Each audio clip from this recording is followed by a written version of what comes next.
Nos encontramos en una sección que nos presenta un interludio, un paréntesis entre la sexta y la séptima trompetas. Este intervalo lo llena el capítulo 10 y los primeros 13 versículos del capítulo 11. En este capítulo tenemos a un ángel poderoso con un librito. Eso lo vemos en los primeros 7 versículos. Y luego podemos apreciar que Juan se come este librito. Eso es mencionado en los versículos 8 al 11. Queremos volver hoy al versículo 2 porque apenas si pisamos el umbral de la historia en el programa anterior. El versículo 2 entonces comienza diciendo, tenía en su mano un librito abierto. Y vamos a hacer una pausa aquí para decir que vimos a este ángel poderoso descendiendo del cielo, y no tratamos de identificar a este ángel poderoso de ninguna otra manera aparte de lo que se nos dice aquí. Él es otro ángel fuerte. Eso es todo lo que él es. Aparentemente hay bastantes ángeles. Él no se destaca aparte de que parece estar vestido con un uniforme que lo destaca como un enviado personal del Señor Jesucristo. Y creemos nosotros que este no es el Señor Jesucristo. Pero sabemos que este no es el lugar donde los hermanos están divididos. Hemos leído en cuanto a este ángel, y él tenía en sus manos este pequeño libro abierto. Es decir, este ángel fuerte tiene un librito. Y la segunda parte del versículo 2, como también en el versículo 3 de este capítulo 10, leemos, y puso su pie derecho sobre el mar, y el izquierdo sobre la tierra, y clamó a gran voz, como ruge un león, y cuando hubo clamado, 7 truenos emitieron sus voces. Este librito ha causado algunas divisiones entre los hermanos. No nos peleamos en cuanto a esto porque no creemos que sea esencial, pero ¿podemos identificar este librito? Bueno, hay varias razones por las cuales creemos que este es el mismo que tenía los 7 sellos. Es sencillamente que ese es el único libro que hemos tenido ante nosotros y no se nos identifica de ninguna otra manera, y es llamado nada más que un librito. Hablando francamente, debemos indicar que hay una pequeña diferencia en la palabra utilizada aquí para expresar libro. Aquí no se usa la palabra biblión, que fue usada para el otro libro, pero eso no impide la posibilidad de ser el mismo libro. En realidad, no tenemos ninguna razón para pensar que pueda ser algún otro libro. Vemos aquí entonces que este libro, o este librito, que es el mismo, originalmente estuvo en las manos del Padre en el cielo. Eso es lo que leemos en Apocalipsis capítulo 5, versículo 1. Ya hemos visto esto. Y debemos destacar cómo esto es transferido en primer lugar a las manos perforadas por los clavos de Dios el Hijo. Fue entregado al Señor Jesús. Él era el único que podía abrirlo. Y ahora está abierto ya que se abrió el sello. Eso abrió el libro, y esto es aún parte de lo que estaba en ese libro, las 7 trompetas. Ya se han abierto 6 de las trompetas. Luego, el Señor Jesucristo, después de haber quitado los sellos, Él a su vez transfiere este librito al ángel, quien finalmente lo da a Juan para que se lo coma. Este es el libro del título de propiedad de la tierra. Contiene los juicios de la gran tribulación, por medio de los cuales el Señor Jesucristo viene en poder. Este libro ahora está abierto y se muestran los juicios. Este libro es su autoridad para reclamar el mar y la tierra para Cristo. Es decir, que nosotros encontramos en la palabra de Dios aquí que Él coloca un pie en la mar y el otro sobre la tierra. Así es que Él está reclamando ambas cosas para Dios. Allá en el libro de Levítico capítulo 25, versículo 23, el Señor dio instrucciones a Israel en cuanto a la tierra que Él les había dado. Allí les dijo, la tierra no se venderá a perpetuidad, porque la tierra mía es, pues vosotros forasteros y extranjeros sois para conmigo. Hay algunas personas que opinan que ellos son dueños de bastante propiedad aquí en la tierra. Bueno, queremos decirle, amigo oyente, que usted no es el dueño. Usted puede contestarnos que estamos equivocados, decirnos que usted tiene la Escritura y el título de propiedad, y que tiene ese título porque se le ha entregado a usted, que ese título ha sido transferido de fulano de tal a sutano, y que usted pagó buen dinero por esa propiedad, y que es suya. Pero todavía decimos que usted está equivocado, amigo oyente, porque su título no va lo suficientemente lejos hacia el pasado. En el pasado alguien le robó eso a los indios, y los indios lo habían obtenido de alguna otra persona. Ellos lo tomaron. Quizá no había nadie allí, solo llegaron a esa localidad y ocuparon una propiedad que estaba vacante. Pero ¿a quién le pertenece en realidad? Bueno, la propiedad le pertenece a Dios. No interesa quién sea usted, amigo oyente, usted no le ha pagado a Él por eso. De Jehová es la tierra y su plenitud, nos dice la Escritura. Dios no solo reclama para sí la tierra, sino que también reclama el mar. En el Salmo 8, versículos 6 al 8 leemos, Le hiciste señorear sobre las obras de tus manos, todo lo pusiste debajo de sus pies, ovejas y bueyes, todo ello, y asimismo las bestias del campo, las aves de los cielos y los peces del mar, todo cuanto pasa por los senderos del mar. Dios dice que a Él le pertenecen el mar, así como también la tierra, y que Él nos lo ha dado. Él dice que Él ha puesto al hombre sobre la tierra, y nosotros somos como inquilinos en la tierra, y algunos de nosotros ni siquiera hemos pagado el alquiler últimamente. Pero nos encontramos en un pequeño mundo que Dios ha creado y que le pertenece a Él. El hombre no ha sido capaz de pagarle a Él por eso. Ahora tenemos aquí en Apocalipsis algo que es bastante interesante. Este ángel reclama la tierra y el mar para el Señor Jesucristo. Ese es un método muy bien conocido para nosotros. Cuando Cristóbal Colón descubrió América, él desembarcó en una isla, descendió de su barco y se fue a tierra, a la costa, y allí plantó la bandera de España y reclamó ese lugar en nombre de la reina del país que le había enviado. Él puso la bandera de España en la costa. Ese es un método que ha sido utilizado muchas veces cuando los hombres llegan a un territorio que no ha sido ocupado y lo reclaman para su propio país. Ahora, con el título de propiedad de la tierra en su mano, es decir, en la mano de este ángel, y colocando su pie derecho sobre el mar y el izquierdo sobre la tierra, este ángel clama a gran voz, diciendo que esto pertenece a Cristo. Los reinos de este mundo llegarán a ser los reinos del Señor Jesucristo, y eso será a través del juicio. Como Creador y Redentor, el mundo le pertenece a Él. Este libro es descrito aquí como un librito. Y la razón por la cual pensamos que es llamado así es que el tiempo de la gran tribulación no va a ser muy largo. Creemos que hemos llegado aquí a la mitad, por cierto, a la mitad del libro de Apocalipsis, y se nos va a decir aquí que ya no pasa mucho tiempo. No hay muchos acontecimientos que describir. Tiene que ser un librito.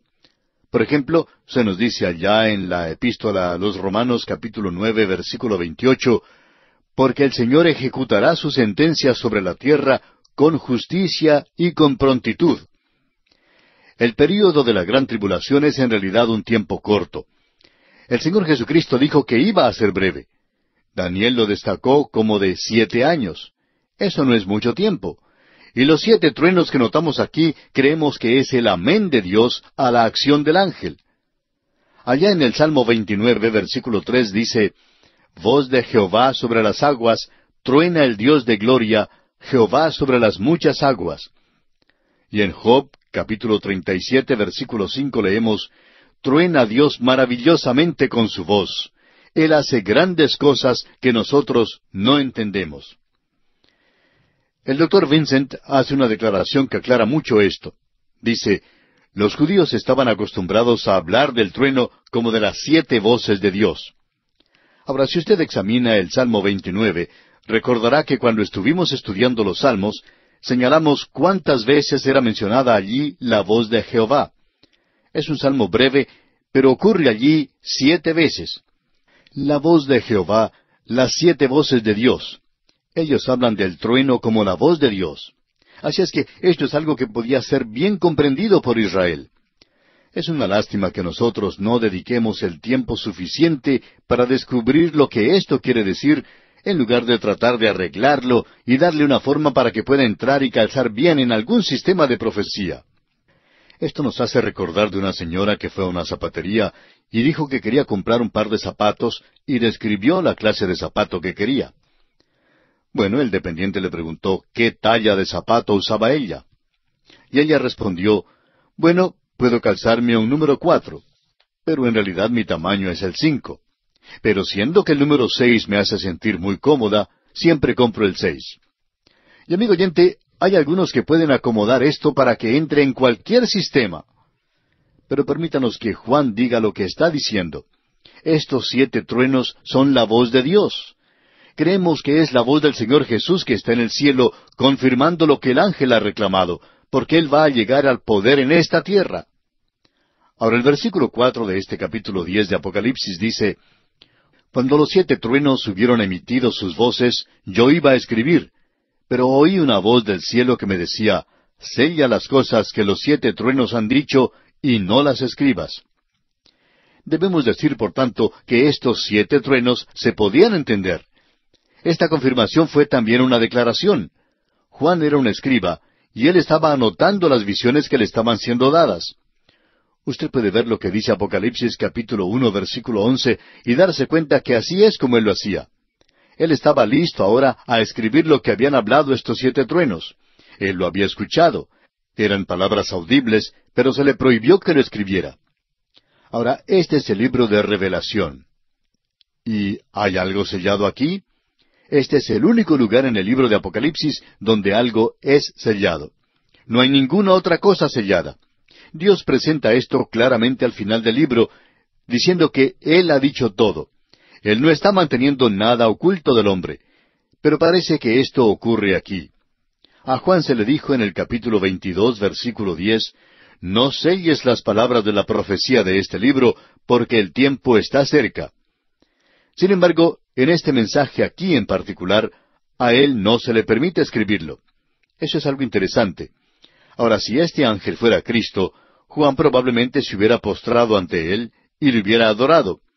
Él hizo eso al principio cuando vio a Cristo glorificado en el primer capítulo de Apocalipsis. Pero si éste era Cristo, ¿por qué no se postró y le adoró? Él no lo hace. ¿Por qué? Porque es un ángel. Ahora, es una mera suposición el presumir saber lo que hablaron los truenos. Ha habido personas que han salido con especulaciones fantásticas y hasta ridículas en cuanto a esto. Vitringa interpretó esto como 7 cruzadas. Es una insensatez. Dan Bus dijo que estas eran las 7 naciones que habían recibido la Reforma. ¡Qué disparate! Eliot hace de esto el objetivo del Papa contra Lutero. Esto no es cierto. Y varios de los cultos y sectas se han jactado de revelar las cosas que fueron pronunciadas. Y amigo oyente, el Señor Jesucristo le dijo aquí al ángel, séllalas. Y le dijo a Juan, no escribas esto. Y hasta el día de hoy esto ha permanecido en secreto. Y usted no puede saberlo, yo no puedo saberlo y nadie lo puede saber. Y si tratamos de decir que lo sabemos, pues nos vamos a poner en ridículo en unos cuantos años. Hay algunos que están tratando de decir que saben lo que es. Aún hoy algunos hacen eso. ¿Por qué no dejar esto como está y mejor sacar una lección de allí? Amigo oyente, aunque aquí se nos está revelando a Jesucristo, hay muchas cosas que Él no está diciendo. Hay muchas cosas hoy que Dios no está diciendo, y esto es importante de notar de nuestra parte. Bien, siguiendo con nuestra lectura en este capítulo 10 de Apocalipsis, leamos ahora los versículos 5 y 6. Y el ángel que vi en pie sobre el mar y sobre la tierra, levantó su mano al cielo, y juró por el que vive por los siglos de los siglos, que creó el cielo y las cosas que están en él, y la tierra y las cosas que están en ella, y el mar y las cosas que están en él, que el tiempo no sería más. Este ángel presenta claramente aquí que él no podía ser Cristo, ya que él está jurando aquí por el Creador eterno. Él levantó su mano al cielo y juró. Él juró por el Creador eterno, por el que vive por los siglos de los siglos.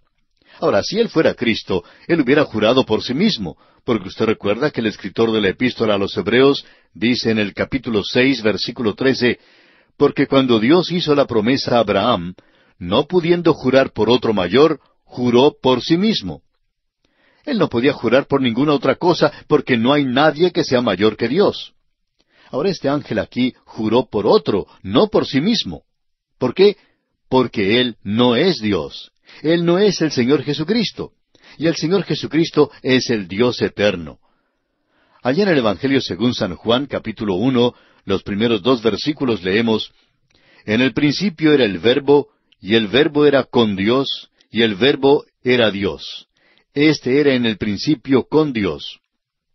El Señor Jesucristo mismo dijo lo siguiente allá en el capítulo 8 del Evangelio según San Juan, versículo 58. de cierto os digo, antes que Abraham fuese, yo soy. Y Cristo es el Creador. Escuche lo que se dice de Él en el capítulo 1 del Evangelio según San Juan, versículo 3. Dice, todas las cosas por Él fueron hechas, y sin Él nada de lo que ha sido hecho fue hecho. Y el apóstol Pablo en su epístola a los Colosenses, capítulo 1, versículo 16, dice, porque en Él fueron creadas todas las cosas, las que hay en los cielos y las que hay en la tierra, visibles e invisibles, sean tronos, sean dominios, sean principados, sean potestades, todo fue creado por medio de Él y para Él. Así es que el ángel jura en el nombre de Cristo, quien está en el cielo, y como el representante de Cristo, él reclama todo para Cristo. En la última parte de este versículo 6, deberíamos aclarar que indica que ya no habrá más demora. No queremos entrar aquí en detalle, solamente queremos señalar lo que el ángel en realidad está diciendo. Esta es una declaración alegre, agradable del cielo a los santos de Dios que están en la tierra y que están en medio de todo este problema. ¿Cuánto durará? El significado es que el tiempo ahora es muy breve antes de que regrese Cristo. Esto confirma las palabras pronunciadas por Cristo mismo en el discurso del Monte de los Olivos, cuando dijo allá en el capítulo 24 del Evangelio según San Mateo, versículo 22, «Y si aquellos días no fuesen acortados, nadie sería salvo. Mas por causa de los escogidos, aquellos días serán acortados». Y Él les está diciendo ahora a los escogidos que no demorará mucho tiempo. Y eso nos hace resaltar el hecho de que Él nos está diciendo, no se preocupen, el que persevera hasta el fin, ese será salvo. ¿Por qué? Porque estaban sellados. Ellos van a poder pasar por el período de la gran tribulación. Y en las oraciones de los mártires que vimos en Apocalipsis capítulo 6, versículo 10, pudimos apreciar, usted recuerda, el reino de los cielos. Y este es el cumplimiento de lo que nosotros llamamos la oración del Padre Nuestro, donde Él dice, venga tu reino. Y viene pronto en este tiempo en particular. Esto no se refiere a este instante. Nosotros no lo sabemos, ni nadie lo conoce aquí en la tierra.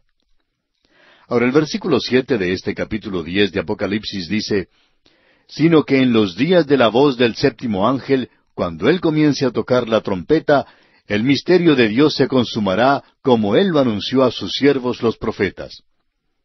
Ahora, todo esto tiene lugar cuando el séptimo ángel se prepara a tocar la trompeta.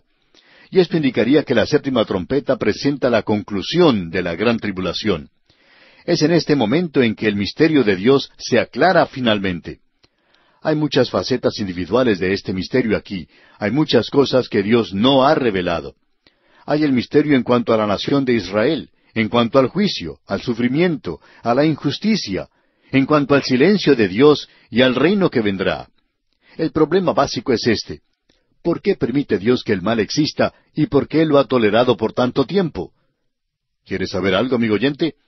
Uno puede estudiar teología por muchos años y conocer las respuestas que los hombres dan hoy, pero Dios aún no ha dado su respuesta. Lo hará algún día. Tenemos muchas preguntas que hacerle. Hay muchas cosas que no podemos responder hoy. Quizá usted no sabía eso, pero si usted nos ha escuchado por bastante tiempo, descubrirá que no teníamos nosotros todas las respuestas a muchas de las preguntas. Y esto nos molesta un poco porque hay algunos que parecen tener todas las respuestas, pero nosotros no las tenemos. Este pasaje de la Escritura y el hecho de que hay algo aquí que nosotros no sabemos aún, ha sido sellado, indica que Dios aún tiene mucho que decirnos. Cuando lleguemos a su presencia, vamos a descubrir esto. Amigo oyente, nosotros no sabemos cuál es la respuesta a su problema, pero sabemos quién la conoce. Y queremos decirle que no es necesario que tengamos respuesta a todas nuestras preguntas, sino que podamos poner nuestra mano en la suya, en Dios. Y Él nos dice, Hijo, tú camina junto a mí por las tinieblas. Y vamos a llegar bien al otro lado, a la luz. Y cuando lleguemos allí, entonces comprenderás. Sugerimos entonces que usted coloque su mano en la mano del hombre de Galilea, porque él es el único hoy que tiene la respuesta a todas sus preguntas. Regresamos al capítulo 10. Comenzaremos nuestro estudio con el versículo 8 que nos dice, la voz que oí del cielo habló otra vez conmigo y dijo, Ve y toma el librito que está abierto en la mano del ángel que está en pie sobre el mar y sobre la tierra. Esta orden viene de Cristo, y Él está dirigiendo las operaciones que están registradas en este libro de Apocalipsis. Él está completamente a cargo de todo. Este libro es el libro que glorifica a nuestro maravilloso Salvador. Él es el juez de toda la tierra, y aquí le vemos como Dios altamente exaltado, a quien se le ha dado un nombre sobre todo nombre. Ahora, si la voz aquí no es la de Cristo, Él ha dado la orden al ángel para que hablara desde el cielo. Aparentemente Juan ha regresado a la tierra en el Espíritu, porque el librito fue formado por la mano de Dios el Padre, y ahora es entregado o transferido a Juan. Y en los versículos 9 y 10 de este capítulo 10 de Apocalipsis leemos, Y fui al ángel diciéndole que me diese el librito. Y él me dijo, Toma y cómelo. Y te amargará el vientre, pero en tu boca será dulce como la miel. Entonces tomé el librito de la mano del ángel y lo comí. Y era dulce en mi boca como la miel, pero cuando lo hube comido, amargó mi vientre. Juan ahora es un participante en este gran drama que se está desarrollando ante nosotros, y a él se le pide que haga algo muy extraño. Por supuesto, esto tiene un significado muy típico. Él come ese librito siguiendo las instrucciones del ángel, y el resultado es algo agridulce. El comer el librito significa, por supuesto, el recibir la palabra de Dios con fe, y esa es la enseñanza de la palabra de Dios. No es necesario el tratar de suponer esto. En Jeremías capítulo 15, versículo 16 leemos, Fueron halladas tus palabras, y yo las comí, y tu palabra me fue por gozo y por alegría de mi corazón, porque tu nombre se invocó sobre mí, oh Jehová, Dios de los ejércitos. De modo que Jeremías compara a la palabra y el apoderarse de ella con el comerla. Lo mismo encontramos en Ezequiel capítulo 3, versículos 1 al 3, donde dice, Me dijo, Hijo de hombre, come lo que hayas, come este rollo, y ve y habla a la casa de Israel. Y abrí mi boca y me hizo comer aquel rollo. Y me dijo, Hijo de hombre, alimenta tu vientre, y llena tus entrañas de este rollo que yo te doy. Y lo comí, y fue en mi boca dulce como miel. Debemos comprender que aquí no se está hablando de pan. Está hablándose del rollo de aquella época, y Ezequiel dice que él lo comió y era algo dulce. Así es la palabra de Dios. Es pan, pero también es agridulce. Nuevamente podemos leer allá en Proverbios capítulo 16, versículo 24, dice, Panal de miel son los dichos suaves, suavidad al alma y medicina para los huesos. Y en el Salmo 119, versículo 103 dice, Cuán dulces son a mi paladar tus palabras, más que la miel a mi boca. Y eso es algo que glorifica a Dios. Ahora, la parte de la palabra de Dios que tomó Juan era juicio. Y era dulce el conocer el futuro y que Dios dijera, como le dijo a Abraham, ¿encubriré yo a Abraham lo que voy a hacer? Dios dice, somos amigos, y yo te voy a decir lo que voy a hacer. Y es dulce el saber eso. Pero cuando uno descubre que se acerca un juicio, bueno, eso es otra cosa. Y amigo oyente, Juan recibió entusiastamente la palabra de Dios, pero cuando él vio que el juicio seguiría, eso trajo pena y tristeza a su corazón. Era dulce en su boca y amargo en su digestión. Si usted y yo nos deleitamos en leer esta sección de la palabra de Dios y en los juicios que van a caer sobre la tierra y podemos deleitarnos en eso, entonces necesitamos orar mucho para comprender el pensamiento de Dios aquí, porque es dulce el conocer la revelación y lo que Dios va a hacer. Y cuando vemos que es un juicio y miramos a nuestro alrededor en el presente a un mundo que rechaza a Cristo, no podemos regocijarnos en eso. Eso se vuelve amargo. Luego tenemos otra aplicación muy real aquí. Hay muchas personas que comienzan a estudiar las profecías con entusiasmo, pero cuando descubren que se aplica a la vida diaria y que hace demandas personales de ellas, pierden interés y llega a ser algo amargo. Uno escucha a personas que dicen, yo no quiero oír nada en cuanto al libro de Apocalipsis, no me gusta la profecía, me asusta. Amigo oyente, se supone que tiene que hacer eso, pero debería ser en su boca dulce como la miel. Desafortunadamente hay muchas personas que gustan de estudiar la profecía porque son curiosos por naturaleza. Quieren saber el futuro, pero entonces descubren que no hay nada en la palabra de Dios que hable tanto en cuanto a una vida santa como lo es el estudio de la profecía. Y todo aquel que tiene esta esperanza, dice Juan, se purifica a sí mismo. Usted no puede vivir una vida sucia y ser un estudiante de la profecía. Sería algo anormal si eso es cierto. Y esa es la razón por la cual tenemos tantas cosas anormales hoy en la profecía. Porque la palabra de Dios no está dando resultado en el corazón de los hombres y en la vida de muchos hombres. Y es desafortunado que muchas personas se interesen en la profecía, pero no en la forma cristiana de vivir. En cierta ocasión, el doctor Gaebelein, siendo ya anciano, se sentía solo y fue visitado por el autor de estos estudios bíblicos, el doctor J. Vernon McGee. Y el doctor Gaebelein le preguntó al doctor McGee cómo iban las cosas en su iglesia. Y el doctor McGee le respondió que estaban bien, que le gustaban mucho. Pero le contó que había algo extraño allí, algo bastante común en todas las iglesias, pero que él no lo había notado antes.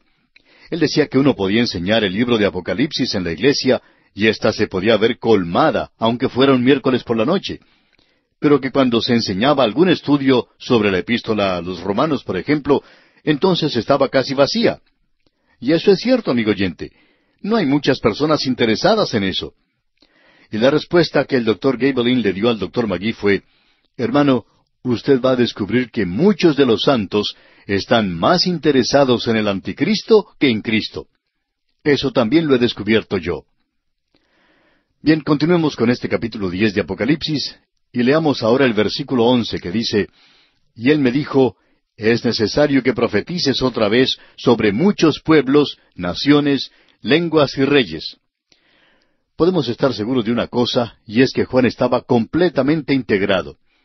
Él creía que todas las naciones y todas las gentes, todas las lenguas, todas las razas, deberían escuchar la palabra de Dios. Pero ellos necesitan escucharla porque necesitan ser advertidos del juicio que se acerca. Y que si ellos pasaban a través del período de la gran tribulación, descubrirían que ese no era el milenio, sino que era todo lo opuesto.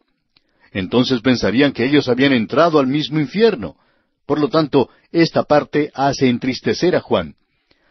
Esa es la razón por la cual este libro resultó amargo para él. Era necesario que él profetizara a muchos antes de que Cristo viniera en su reino. Y seguirá mucha profecía. Amigo oyente, aún no hemos llegado a la mitad de este libro, y la profecía contra las naciones y las gentes es necesaria. Es un juicio que se acerca. Así es que una nueva serie de profecías comenzará en el capítulo 12, y allí se revelará el hecho de que aún habría mucho que decir. Creemos que el estudio de la profecía tendrá un efecto o resultado muy definido en su día. O lo llevará a usted más cerca de Cristo, o le separará a usted más de Él. Y con esto llegamos al capítulo 11 de Apocalipsis, y aquí el tema continúa con este paréntesis o interludio al principio, y luego entonces encontramos que se toca la séptima trompeta. Aquí podemos ver que restan 42 meses del tiempo de los gentiles, y que hay 2 testigos que profetizan en este período. Y ese es el tercer ay. Y ahora se va a tocar la séptima trompeta. Eso lo encontramos todo en este capítulo, y lo hemos dividido de la siguiente manera. La fecha de la conclusión del tiempo de los gentiles en los primeros 2 versículos. Luego, en los versículos 3 hasta el 12, tenemos la duración de la profecía de los 2 testigos. Después, en los versículos 13 y 14, tenemos la condena del segundo ay, y el gran terremoto, y que se toca la séptima trompeta. Aquí tenemos el tocar de la séptima trompeta, la gran tribulación, y la apertura del templo en el cielo. Eso lo veremos en los versículos 15 al 19. Esto nos hace regresar al terreno del Antiguo Testamento. Aquí veremos al templo. Estaremos tratando aquí con períodos que no tenían que ver con la iglesia, y se hace una diferencia entre los judíos y los gentiles, lo cual indica que estamos otra vez en la época del Antiguo Testamento. Ahora, cronológicamente, la séptima trompeta nos lleva al regreso de Cristo, al fin del período de la gran tribulación. Ya vamos a poder apreciar esto. Vamos a seguir avanzando en este texto. Así es que en los primeros 2 versículos tenemos la fecha para el fin o la conclusión del tiempo de los gentiles. Esto no tiene nada que ver con la iglesia. La iglesia ya ha partido. La iglesia ya no está en la tierra en este momento. Veamos entonces los primeros 2 versículos de este capítulo 11 de Apocalipsis. Entonces me fue dada una caña semejante a una vara de medir, y se me dijo, levántate y mide el templo de Dios y el altar y a los que adoran en él. Pero el patio que está fuera del templo, déjalo aparte y no lo midas, porque ha sido entregado a los gentiles, y ellos hollarán la ciudad santa 42 meses. Ese es el período del cual el Señor Jesucristo habló cuando Él dijo que Jerusalén iba a ser hollada por los gentiles hasta que se cumpliera el tiempo de los gentiles. Muchas personas pensaron que cuando Israel obtuvo a Jerusalén, que había llegado esto, pero no lo era. Porque debemos decir para comenzar que Jerusalén aún está siendo hollada por los gentiles. Todo lo que uno necesita hacer es ir a ese lugar y caminar por las calles de la antigua ciudad, y si usted encuentra a un judío, pues nos lo dice porque es muy difícil encontrarlo. Allí hay personas de todas las otras razas, grupos cristianos de muchos lugares visitando los lugares sagrados en la antigua ciudad de Jerusalén. Así es que Jerusalén está siendo hollada ahora. Ahora, cuando uno llega al período de la gran tribulación, uno llega en parte a la última mitad de ese período, y el tiempo de los gentiles se acabará antes de estos 42 meses. Esta es la mitad del período de la gran tribulación. Aquí se nos dice que a él se le entregó una vara para medir, es decir, a Juan. Y cada vez que uno ve el principio de medir, en el Antiguo o en el Nuevo Testamento, esto indica que Dios está comenzando a tratar con la nación de Israel. Eso ocurrió allá en Zacarías capítulo 2 y también en Jeremías capítulo 32. No vamos a mostrar lo que dice esto porque hemos estudiado eso recientemente. Pero vemos aquí que esta caña era como una vara de medir. Bueno, una vara es usada por el pastor, y allá en el Salmo 2, versículo 9, podemos leer, «Los quebrantarás con vara de hierro, como vasija de alfarero los desmenuzarás». Ese es un castigo y juicio. Así es que con lo que estamos tratando aquí es con la duración del tiempo dada para los tiempos de los gentiles, y luego el juicio caerá sobre ellos. Ahora, la vara también es algo que ayuda o consuela. En el Salmo 23, versículo 4 leemos, «Aunque ande en valle de sombra de muerte, no temeré mal alguno, porque tú estarás conmigo. Tu vara y tu cayado me infundirán aliento». Así es que en este capítulo tenemos juicio y consuelo. Y él menciona el templo de Dios, y esto está limitado al lugar santo. Esto es algo literal aquí, el lugar santísimo. Es decir, el templo de Dios nos lleva otra vez al terreno del Antiguo Testamento, donde no hay un templo dado a la iglesia misma. En realidad, la iglesia es un templo del Espíritu Santo hoy. Es decir, los creyentes son un templo, no es un edificio. El apóstol Pablo dice en su epístola a los Efesios capítulo 2 versículos 21 y 22, «En quien todo el edificio, bien coordinado, va creciendo para ser un templo santo en el Señor, en quien vosotros también sois juntamente edificados para morada de Dios en el Espíritu». Ahora, el altar aquí se refiere al altar de oro de la oración.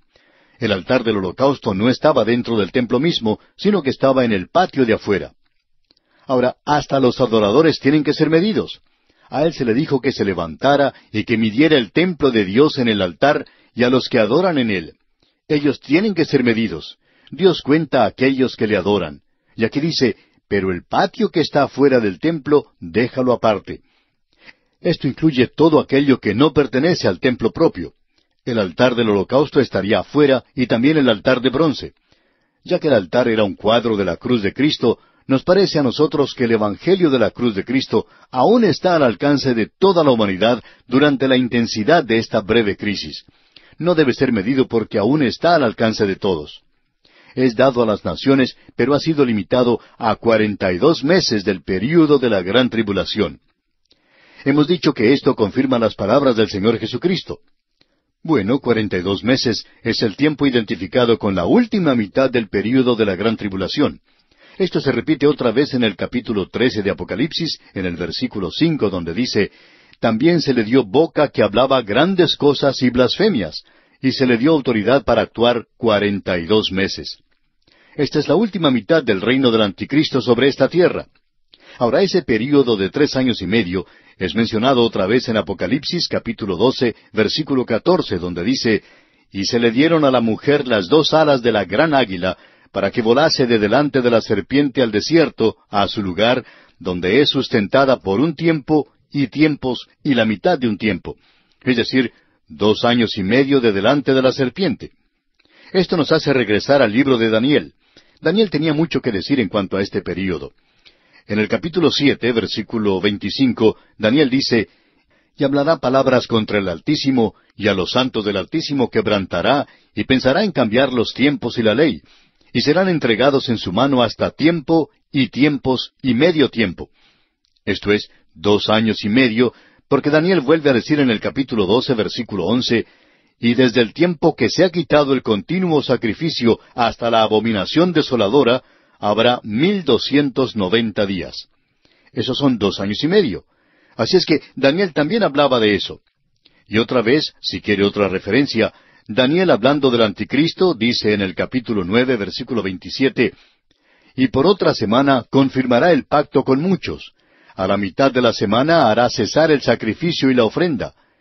Después, con la muchedumbre de las abominaciones, vendrá el desolador, hasta que venga la consumación y lo que está determinado se derrame sobre el desolador». Esa semana de Daniel es de 7 años, como vimos cuando estudiamos esa sección. Así es que aquí tenemos este período de 7 años, que es la 70ª semana de Daniel. Estudiamos esto en detalle cuando nos tocó estudiar el libro de Daniel. Hemos llegado a esta sección de este libro donde se trata de las trompetas, y nos encontramos en el intervalo que existe entre la 6ª y la 7ª trompeta. Esta es una sección misteriosa y extraña. Hemos tratado de andar cuidadosamente a través de esta sección y no decir más de lo que la palabra de Dios ha dicho. Es una sección bastante difícil y ahora llegamos a algo que es bastante fuera de lo común. Aquí se habla de estos 2 testigos que profetizarán durante 42 meses. Leamos el versículo 3 de este capítulo 11 de Apocalipsis. «Y daré a mis 2 testigos que profeticen por 1260 días, vestidos de cilicio». Hay bastante opinión dividida en cuanto a la identidad de estos 2 testigos. Aquí se nos presentan sin ninguna sugerencia de quiénes pueden ser. Godet dice lo siguiente: «Ellos son las figuras más asombrosas de este libro». Y por cierto que estamos de acuerdo con esto. Ahora quisiéramos establecer 1 o 2 axiomas. Uno de ellos es este: si la identidad de estos 2 testigos fuera algo esencial para la comprensión o el entendimiento de este libro, entonces creemos que tendríamos una indicación dada en cuanto a su persona. Pero son porciones como estas que son aprovechadas por aquellos predicadores sensacionalistas, o como los llama Walter Scott, declaraciones extravagantes de traficantes en profecía. Estos se encuentran en lugares como este. Esta clase de gente puede decirle a usted qué fue lo que dijeron estos truenos que vimos antes, aunque Juan no lo podía escribir y no lo hizo. Y aquí se nos presentan estos 2 testigos, y hay muchos que pueden decirle a usted quiénes eran ellos.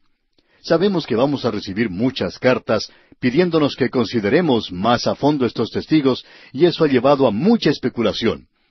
Hay quienes han apoyado una vista histórica del Apocalipsis y mencionan a personas como Juan Huss, el Papa Silvestre, Waldenson y los 2 testamentos.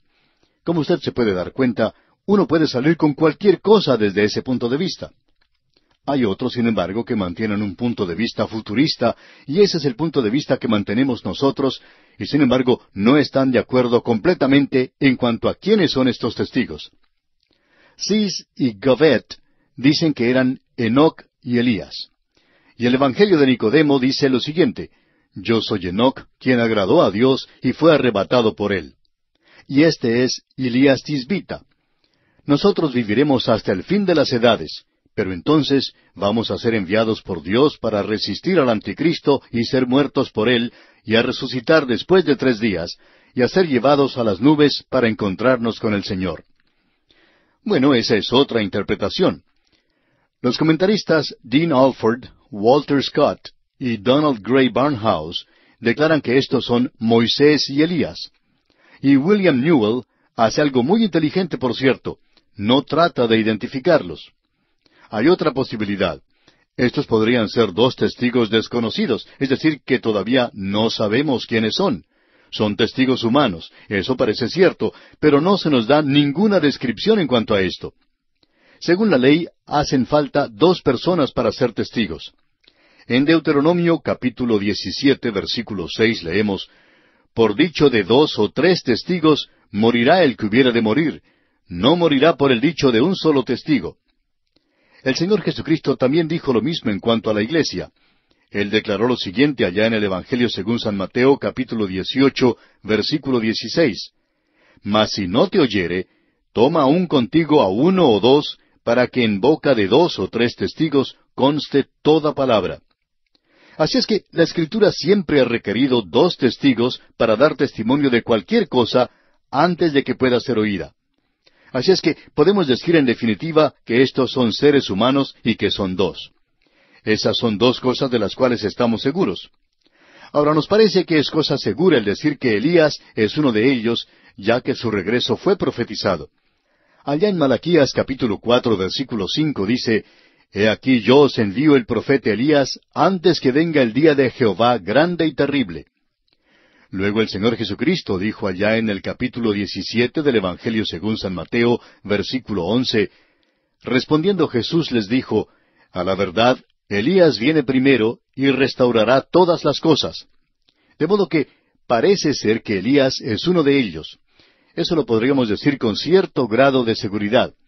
Pero, ¿qué en cuanto al otro? Bueno, en el versículo 4 se nos dice, «Estos testigos son los 2 olivos y los 2 candeleros que están en pie delante del Dios de la tierra». ¿Ha notado usted, amigo oyente, que esta era una de las expresiones favoritas de Elías? Allá en el primer libro de los Reyes, capítulo 17, versículo 1, leemos, «Entonces Elías Tisbita, que era de los moradores de Galaad, dijo a Acab, Vive Jehová, Dios de Israel, en cuya presencia estoy, que no habrá lluvia ni rocío en estos años, sino por mi palabra».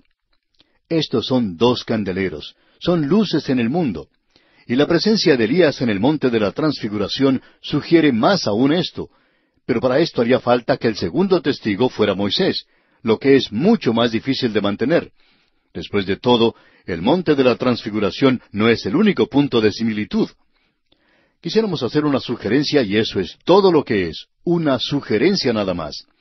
No vamos a ser dogmáticos en cuanto a esto, ni queremos discutirlo. Sugerimos solamente que Juan el Bautista podría ser el segundo testigo. Él es el precursor de Cristo en su primera venida. Él es similar a Elías en la manera de presentar su mensaje, y estamos seguros que estos 2 se podrían llevar muy bien. Los 2 conocían muy bien lo que eran los oponentes a las fuerzas de las tinieblas, y lo que era tomar una posición por Dios contra fuerzas superiores. Ellos han tenido una preparación en el pasado. Juan el Bautista sería el testigo del Nuevo Testamento, mientras que Elías sería el testigo del Antiguo Testamento. Juan el Bautista en realidad no era parte de la iglesia, la esposa de Cristo, pero como él dijo, él era un amigo del esposo, pero no era la esposa, era un amigo del esposo. Nos parece improbable que Enoc pudiera ser uno de los testigos, ya que él era gentil, y el hecho de que él no murió no lo califica para esta función, porque cuando uno llega aquí a la gran tribulación, la iglesia ya ha sido trasladada, y algunos de ellos han sido trasladados sin morir. Podríamos tomar un testigo de esa multitud, quien quiera que ellos fueran. Así es que podríamos decir con cierta seguridad que Elías es uno de ellos, pero ¿quién es el otro? Es una suposición que cualquiera podría hacer. Ahora aquí se mencionan 1260 días. La característica destacada en cuanto a los testigos no es su identidad, sino el momento o el tiempo de su aparición. Esto es, según creemos nosotros, durante la primera parte o mitad de la gran tribulación, o de la última mitad, lo que tenemos aquí. Nos parece que debería ser la primera mitad porque ellos testifican hasta que aparece la bestia y luego mueren como mártires. Ahora están vestidos de cilicio y eso va mejor con el período de la ley que con el de la gracia. Eso es más apropiado para Elías y Juan el Bautista. Ahora los versículos 4 y 5 de este capítulo 11 de Apocalipsis dicen, Estos testigos son los 2 olivos y los 2 candeleros que están en pie delante del Dios de la tierra. Si alguno quiere dañarlos, sale fuego de la boca de ellos y devora a sus enemigos. Y si alguno quiere hacerles daño, debe morir él de la misma manera. Todo aquí está relacionado con el Antiguo Testamento. Aquí tenemos los candeleros y tenemos los 2 olivos. Eso nos lleva de regreso a Zacarías capítulo 4, ya que no hace mucho tiempo que estudiamos Zacarías, y entonces dijimos que era necesario conocer a Zacarías para comprender el libro de Apocalipsis. Y aquí tenemos un ejemplo de esto. Estos hombres eran los candeleros, son dos individuos.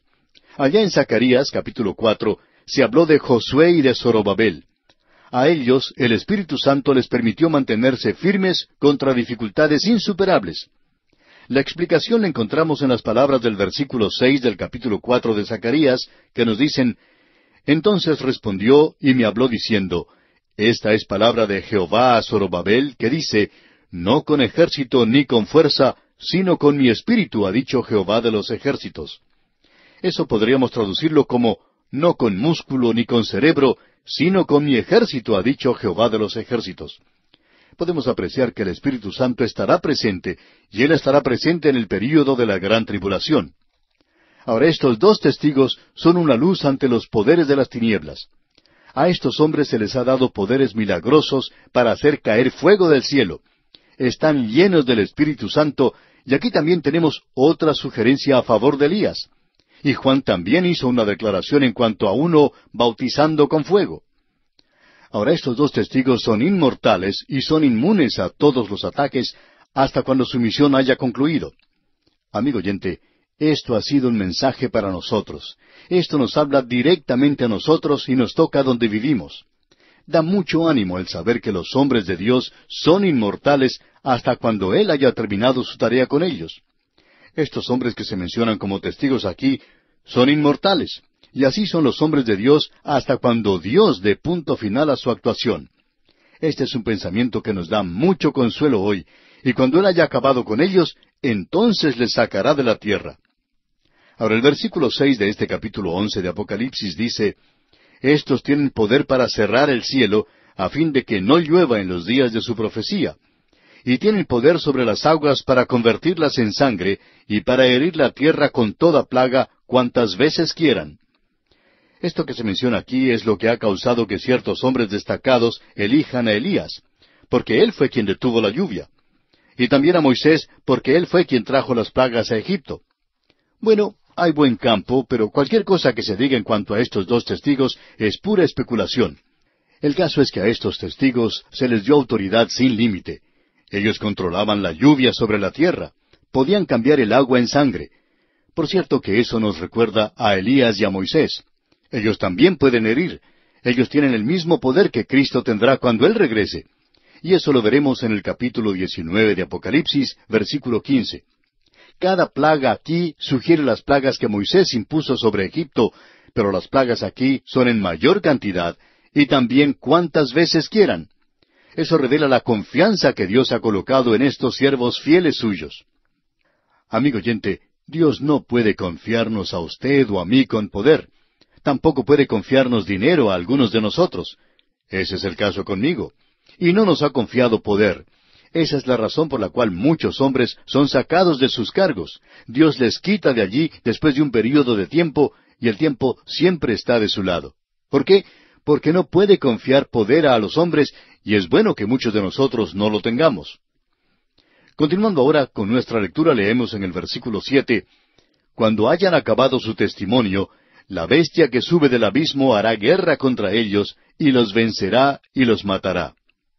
Ellos ya han concluido su testimonio, y es la mitad de la semana. Es entonces cuando el anticristo, quien es la bestia, quien es el hombre de pecado, quien está tomando el poder, trayendo de regreso el primer imperio romano, luego él controla el mundo, y cuando lo tenga bajo su control, entonces no va a dudar un momento en dominar y destruir a estos dos testigos. Y en ese momento se le permitirá que haga eso. Es decir, que esta es una victoria temporal de las tinieblas sobre la luz, del mal sobre la justicia, del infierno sobre el cielo, de Satanás sobre Dios, porque Dios va a soltar a Satanás durante ese período. Ahora, los testigos han hecho honor a su nombre. Marcus es la palabra que se usa para testigo. De allí sacamos la palabra mártir.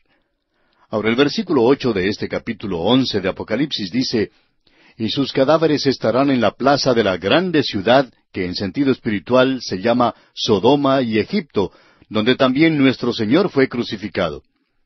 Estos hombres no reciben ni siquiera una sepultura decente. Esto revela el barbarismo crudo, frío de los últimos días. La gente tiene solamente una apariencia superficial de cultura, y eso es lo que ocurre con nosotros en el presente. El que sus cadáveres queden en la plaza de la ciudad sin ser sepultados es similar a lo que ocurre a las naciones donde permiten que algunos muertos famosos permanezcan a la vista del público hasta que sus cuerpos comienzan a deteriorarse. El extraño uso de los cuerpos así demuestra el odio y el desprecio que el mundo tenía por estos dos testigos. Los tratan como animales muertos, y la gran ciudad es Jerusalén. Es comparada a Sodoma y a Egipto. Es llamada Egipto porque el mundo ha entrado a cada fibra de la vida social y política y es identificada definitivamente como Jerusalén por lo que dice la parte final de este versículo, donde también nuestro Señor fue crucificado. Ahora el versículo 9 dice, y los de los pueblos, tribus, lenguas y naciones verán sus cadáveres por 3 días y medio y no permitirán que sean sepultados. Amigo oyente, cuando el Señor Jesucristo fue crucificado, Pilato permitió a los amigos del Señor que quitaran su cuerpo de la cruz y le dieran una sepultura apropiada. Pero eso no ocurre con estos dos testigos, porque el mundo se verá sorprendido al oír que estaban muertos. Y algunos se mostrarían escépticos, y aparentemente tenían algo similar a una cámara de televisión, y por medio de satélites podría ser transmitida esa imagen a todas partes del mundo, así es que la gente en todas partes podrá ver a estos dos testigos muertos durante 3 días y medio. La curiosidad morbosa de una sociedad impía se regocijará en la oportunidad de contemplar a estos muertos. Pensamos nosotros que esta es la peor ignominia que un mundo depravado puede desatar contra hombres que los han denunciado a ellos y a sus malos caminos. Quizá los testigos han profetizado su resurrección, no se nos dice eso. Pueden haberlo hecho, y para evitar la posibilidad de otra tumba vacía, no hubo sepultura. Sencillamente se les deja allí afuera, y se mantiene la cámara de televisión sobre ellos. Todas las compañías de televisión tienen sus cámaras enfocadas en los cuerpos de estos hombres. Y veamos lo que ocurre. Leamos el versículo 10 de este capítulo 11 de Apocalipsis. Y los moradores de la tierra se regocijarán sobre ellos y se alegrarán, y se enviarán regalos unos a otros, porque estos dos profetas habían atormentado a los moradores de la tierra. Estaban celebrando como un gran carnaval en la tierra. Una gran celebración tiene lugar en la tierra y el mundo ha adoptado la filosofía de comamos y bebamos que mañana moriremos. El comentarista Dr. Newell lo describe de la siguiente manera. Aquí se presenta la verdadera revelación del corazón del hombre. Avaricia, enajenación, inhumano, brutal, infernal. La humanidad entera se regocija por la muerte de estos hombres. Y ellos envían regalos los unos a los otros. Hacen de esto una hermosa ocasión, porque esta es la Navidad del diablo, una celebración moderna de Navidad que hoy se aparta cada vez más del nacimiento de Cristo y se acerca cada vez más al paganismo. Y llegará el día cuando será antinavidad. Ya casi es eso hoy. Aquí tenemos la celebración de lo que el anticristo ha hecho, en lugar de celebrar la venida de Cristo a Belén. Hasta aquí el comentario del Dr. Newell. Ahora pasan 3 días y medio, y entonces sucede algo. El versículo 11 de este capítulo 11 de Apocalipsis dice, pero después de 3 días y medio entró en ellos el Espíritu de vida enviado por Dios, y se levantaron sobre sus pies, y cayó gran temor sobre los que los vieron. Amigo oyente, mientras el mundo está celebrando lleno de júbilo la muerte de estos testigos, y las cámaras de televisión están enfocadas sobre sus cuerpos, los testigos se ponen de pie. Y todas las compañías de televisión lamentarán el haber tenido sus cámaras enfocadas en ellos, porque en realidad no querían presentar las noticias tal como son. Y a propósito, esa es la palabra bíblica para resurrección. Se levantaron sobre sus pies. Ellos son los santos de la tribulación, quienes han tenido parte en la primera resurrección. Suponemos que en noticias como estas habrá alguno que quiere tomar ventaja sobre los demás, pero todas las cadenas de televisión han tenido sus cámaras enfocadas en esto. Y quizá para el momento en que esto suceda haya nuevos aparatos de televisión que hagan que la televisión de hoy parezca ser algo anticuado y fuera de lugar. Ahora el versículo 12 dice, y oyeron una gran voz del cielo que les decía, subid acá. Y subieron al cielo en una nube, y sus enemigos los vieron. Ahora ellos suben al cielo. En el versículo 11 tenemos la resurrección de los testigos, y en el versículo 12 tenemos la ascensión de los testigos. Y la nube de gloria está asociada con la ascensión y venida de Cristo también. Y aquí tenemos ahora la condena del segundo ay, y tiene lugar un gran terremoto mencionado en los versículos 13 y 14 de este capítulo 11 de Apocalipsis. Leamos. En aquella hora hubo un gran terremoto, y la 10ª parte de la ciudad se derrumbó, y por el terremoto murieron en número de 7,000 hombres, y los demás se aterrorizaron y dieron gloria al Dios del cielo. El segundo ay pasó, he aquí el tercer ay viene pronto. Esta cantidad de personas muertas debe ser agregada al cuarto de la población que fue muerta al principio, es decir, un cuarto de la población del mundo, y luego una tercera parte de la población del mundo, más de la mitad, y ahora 7,000 más. No nos sorprende entonces que el Señor haya dicho, y si aquellos días no fuesen acortados, nadie sería